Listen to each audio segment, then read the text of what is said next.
What's going on, guys? Today, is salt giving you thyroid problems?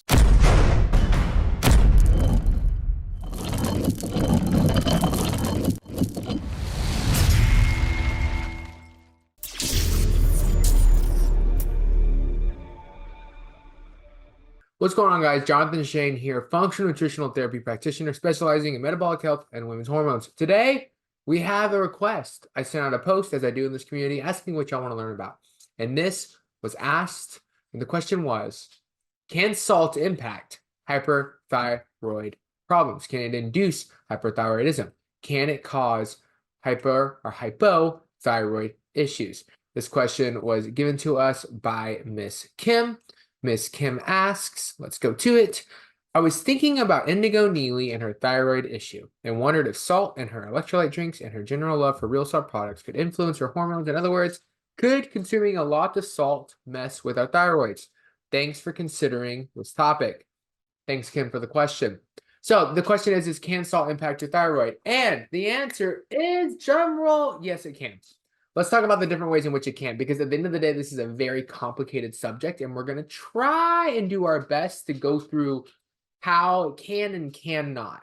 So first, let's just talk about your sodium intake in general, right? Sodium is known for, it's an electrolyte, which means it helps with contraction of skeletal muscles. It's important for all kinds of functions in your body. It is an essential mineral for sure.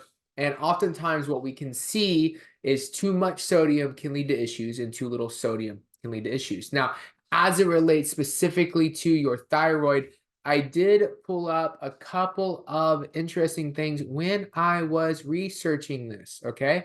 So one thing that we can see, and if you go to just AI overview, AI is amazing. So you can just Google this, and a couple of things from some NCBI studies and from some cancer studies that get brought up, which are really interesting here. Let me just show you this so that you can see what I'm seeing. Again, one of the cool things about AI is that it can generalize feedback based off of NCBI studies and things like that.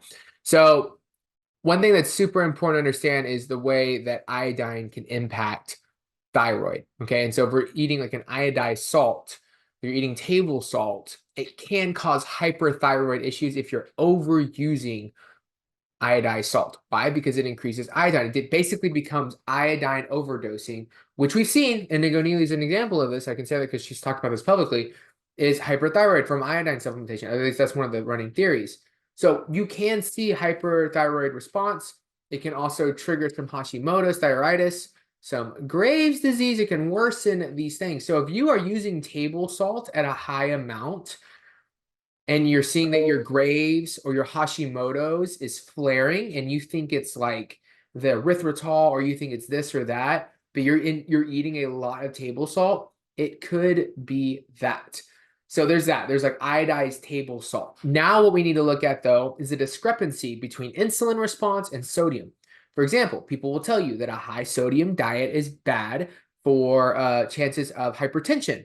But the thing is that's usually in relation to a high carbohydrate based diet because of the way that androgenous hormones in your kidneys respond to insulin. They help your body retain the electrolytes, and also your carbohydrates hold on to water in general, which holds on to more electrolytes.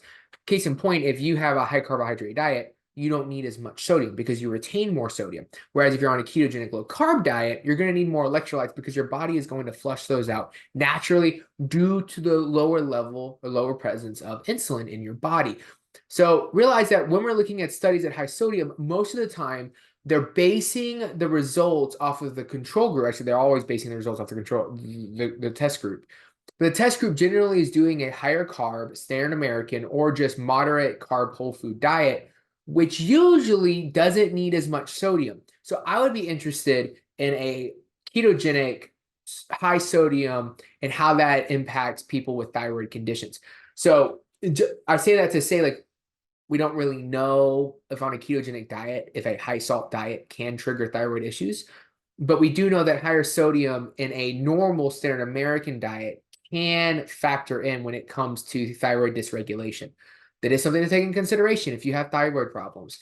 I'm not saying that you need low sodium in your diet. I'm just saying that if you're intaking carbohydrates, you need to be mindful about the amount of sodium you have.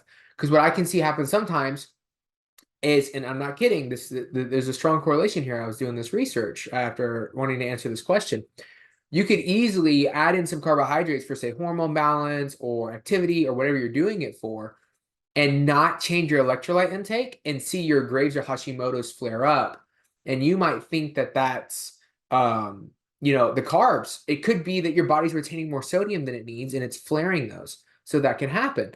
So there's that. So there's like iodized table salt. There's also factoring in the insulin sodium relationship, which is really important to factor in because we have to talk about this in the context of most of you are going to be eating a lower carb diet anyways. And so your amount of sodium that you need is going to be higher than a standard American diet eater. Okay. Then we get the third thing, which is Redmond's real salt. Now, I love Redmond's real salt. I love it. Something to factor in, and I'm not saying you shouldn't eat Redmond's real salt. Something to factor in, though, is that it does show up heavier when it comes to heavy metal toxicity. There are more heavy metals in Redmond's real salt than there is some of the more cleaner sea salts. Now, for some people, they have good detox pathways. That doesn't matter. However, if you are sensitive to heavy metals like mercury and those kinds of things, there's a chance it could be triggering that if you're doing like 5 grams a day of Redmond's real salt and you are sensitive to heavy metals, that could be an issue. My recommendation, don't stop using Redmond's. I think Redmond's has a great mineral complex. I would change it up. I would get some Celtic sea salt or some other cleaner sea salt, some flaky, ocean salts, something like that. I would just mix it up and not only use Redmond's real salt. And I know that's hard for some people to grasp, but it is true. If you go look up like heavy metal testing on salt, Redmond's real salt, there's a whole blog piece and scoring for this. And so it definitely can have an impact. So all that to say, so real quick, before we freak out, let's take all that information and let's consolidate it into a case in point summary here. Is salt directly impacting your thyroid? Most likely not. It's probably another issue. You could be someone that needs more insulin in your system to convert T4 to T3, right? And so you're not converting T3 well, which is causing TSH to increase, which could show signs of hypothyroidism for sure. You might just need a carb cycle. You may not have enough fat in your diet, and therefore you're not getting all of the nutrients that you need to have a stable endocrine system. But there is a chance if you're doing a lot of table salt, or you're very sensitive to heavy metals and you're doing a lot of Redmond's real salt, or another table salt too, another salt that has a lot of heavy metals, not dangerous, but if you're eating it like 6 to 8 grams a day, that's a lot. And so that is something to take in consideration. It just is. And y'all know me, I'm unbiased. I'm just going to call the facts how it is. So do I think it's causing problems again? Probably not, unless you're eating a copious amount of sodium and you're either cycling carbs back in, and you're not really re-evaluating the amount of sodium you have on the days that you have higher carbs, or you're doing a lot of table salt, or you're sensitive to heavy metals and you are taking in a lot of salt that has been shown to have at least a higher amount of heavy metals in it. So I hope that helps. I hope it gives you some direction, some answers. Again, I don't want to make this a super long video because then it gets kind of boring. But if you want to dive more deeply into this, I'm happy to do so. Let me know. And again, keep giving me questions and comments and content that y'all want to see made. So I appreciate y'all. I love y'all. You have a great day.